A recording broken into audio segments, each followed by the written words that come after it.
Olá, seres humanos! Eu sou o professor Carlos Blé, professor de Ciências e Biologia do Colégio Valparaíso, e sejam bem-vindos a mais um CV e Ciências!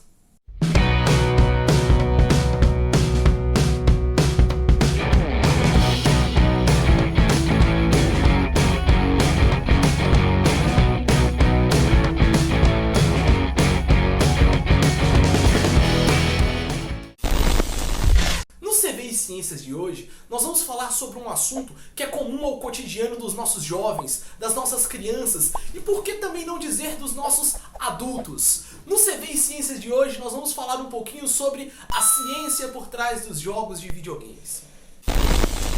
No episódio de hoje, eu vou tentar retratar alguns desses jogos sem trazer grandes spoilers pra vocês, tudo bem? Ah, bom! Então nós vamos falar um pouquinho sobre a premissa do jogo e sobre o pensamento científico por trás desse jogo. Então, vem comigo! Os videogames, eles surgem na década de 60 com o intuito de trazer entretenimento para as pessoas, ou seja, proporcionar um momento de diversão para as pessoas nas horas vagas, um momento para que as cabeças pudessem relaxar e pudessem se divertir com jogos simples. No entanto, nos dias de hoje, os consoles estão cada vez melhores, eles estão cada vez mais tecnológicos e proporcionando recursos que são únicos, exclusivos. E com o avanço desses consoles, os jogos também se tornaram cada vez mais complexos. Hoje, jogar um jogo de videogame não se trata simplesmente de diversão, se trata de trabalhar o seu conhecimento, se trata de viajar por mundos que talvez você nunca tivesse imaginado viajar, se trata de caminhar pela história, se trata também de aprender um pouquinho sobre ciências, porque boa parte dos jogos tem grande embasamento científico. Um dos jogos mais aclamados pelos jogadores de todo o mundo, um dos jogos que foi talvez o mais aguardado de 2020, foi o The Last of Us. Quem já jogou esse jogo sabe que a premissa dele se baseia em um fungo que dominou o cérebro das pessoas, trazendo assim uma grande epidemia para a humanidade. Mas da onde será que os autores tiraram essa ideia? Qual foi a inspiração para esse jogo? Vocês já pararam para pensar se isso poderia ser possível? Se isto é realidade? Não! E pasmem, acreditem, este jogo foi baseado em um fungo existente em nosso mundo. O quê? No entanto, um fungo que ele não acomete, ele não ataca os seres humanos, e sim algumas espécies de artrópodes, como por exemplo as formigas. Então, este fungo ele tem a capacidade de, a partir do momento que ele adentra no corpo do seu hospedeiro, ele consome boa parte do corpo do seu hospedeiro e começa a controlar aquele hospedeiro, fazendo com que aquele hospedeiro vá para um local alto, para que esse fungo ele possa então liberar os seus esporos. Inclusive, galera, os autores deste videogame, deste grande jogo de sucesso, né, eles afirmam que eles tiveram a ideia para falar sobre o The Last of Us a partir de assistirem um documentário da BBC intitulado Planeta Terra, documentário de 2006. A partir que eles observaram este fungo sendo descrito nesse documentário, eles pensaram: por que não então fazer um jogo sobre isso, de um fungo que seria capaz de controlar a espécie humana? Para nossa sorte, esse fungo só ataca as formigas. Não é pra matar a formiguinha! Não é pra matar a formiguinha? A formiguinha morta. Mas saibam que esse jogo ele teve um embasamento real. Eles buscaram um fungo que realmente existe para estarem retratando no jogo The Last of Us 1 e 2. No entanto, galera, o The Last of Us ele tem um pequeno erro científico. Nós vimos que durante o decorrer do jogo inteiro, principalmente no episódio 1 do jogo, os personagens eles estão buscando o quê? Uma vacina para combater aquele fungo. E eu pergunto pra vocês já ouviram falar de alguma vacina que combate fungo? Não existem vacinas que elas combatem fungos. As vacinas geralmente elas são utilizadas para combater agentes patológicos intracelulares, ou seja, que adentram a célula do seu hospedeiro, como principalmente vírus e também algumas bactérias. No entanto, os fungos eles vão ter uma ação extracelular. Até o momento, não existe nenhuma vacina que pode ser utilizada para combater um fungo. Além disso, galera, as vacinas elas não são curas para as doenças. Você tá falando sério?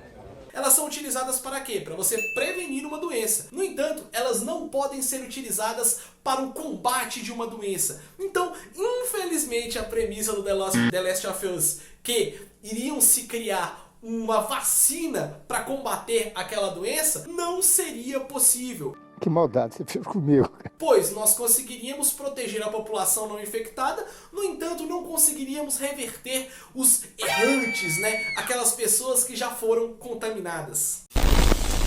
Vamos falar um pouquinho, talvez, uma das franquias de maior sucesso dentro do Xbox. Vamos falar de Gears of War. Quem já jogou Gears of War, toda a franquia, sabe que os Gears, eles são soldados altamente treinados e que estão numa guerra. Na verdade, o planeta todo está em uma constante guerra. E por que dessa guerra, gente? Por causa de um recurso natural, por causa de combustível. Quanto mais gasolina sobrar nos postos, o valor da gasolina vai diminuir.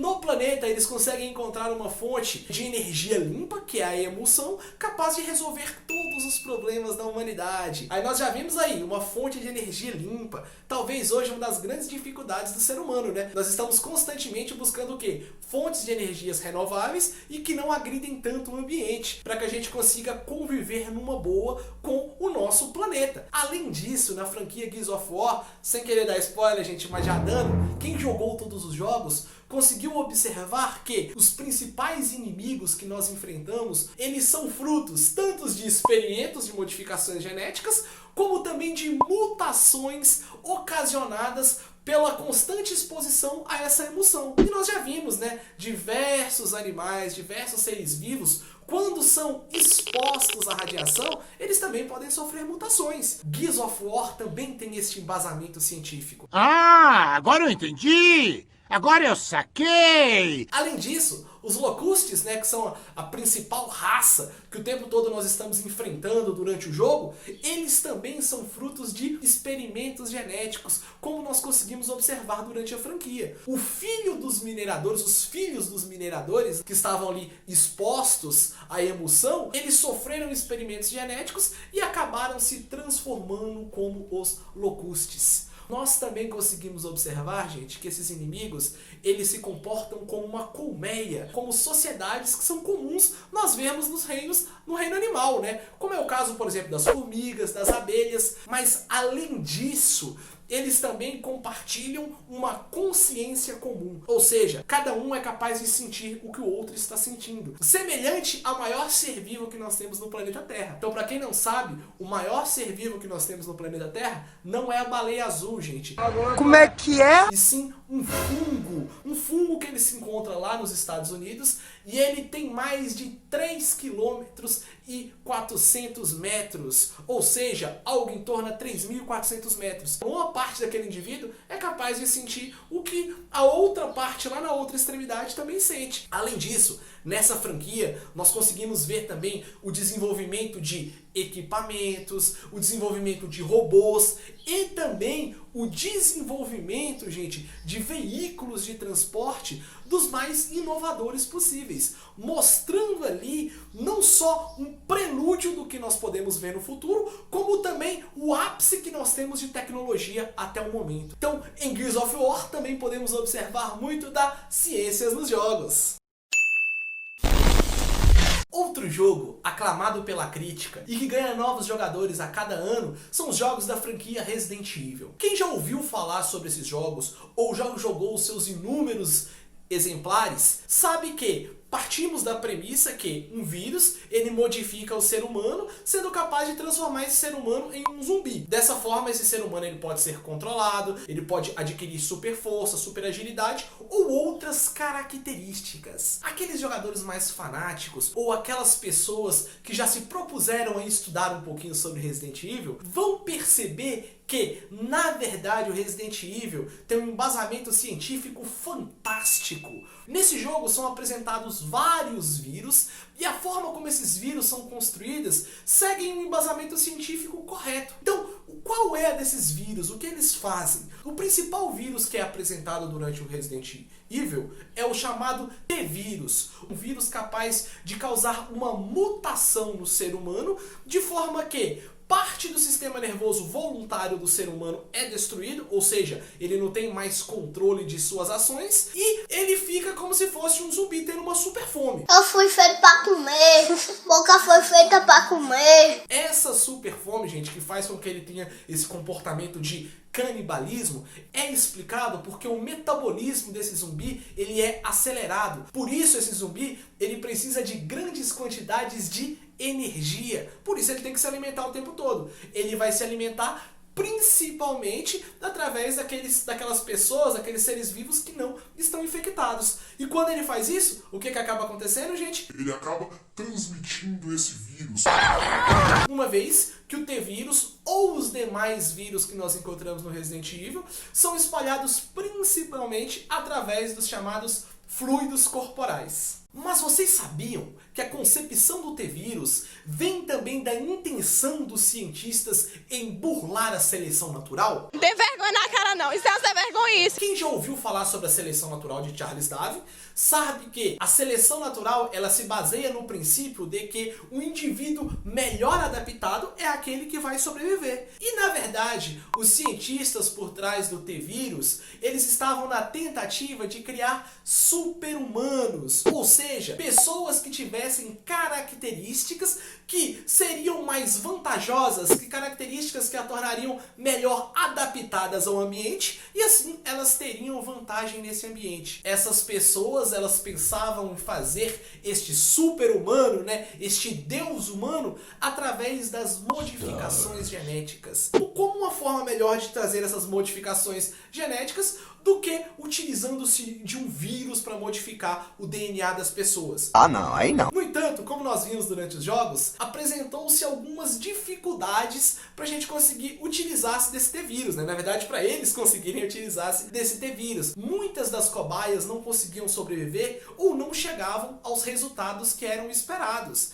Então, era difícil você conseguir selecionar indivíduos que conseguissem realmente as características que os cientistas pensavam. Além disso, essa mutação, ela acabou saindo do controle. Essas modificações genéticas eram provocadas por um vírus. Os vírus têm uma alta capacidade de mutação e isso acabou fugindo do controle dos cientistas, trazendo grandes problemas, não só para a corporação Umbrella, mas também para todo mundo que está ali em volta do Resident Evil. As mutações, o que pode acontecer naturalmente na natureza, gente, ocorre de forma natural, elas nem sempre elas podem ser controladas. E é o que a gente vê acontecendo no jogo. Então, muitas das características acabam não sendo vantajosas. Por isso, o T-vírus acaba fugindo do controle. Eu espero que vocês tenham gostado da volta do CV de Ciências no dia de hoje. Se gostaram, deixem o like de vocês aqui. Não deixem de se inscrever no nosso canal. Qualquer dúvida, é só mandar um e-mail para o e-mail que está aparecendo aqui embaixo, que eu vou estar respondendo vocês. E não percam os próximos vídeos que estaremos gravando no decorrer deste ano para vocês, tá bom, gente? Um beijo para vocês, seres vivos, e até o próximo CV e Ciências!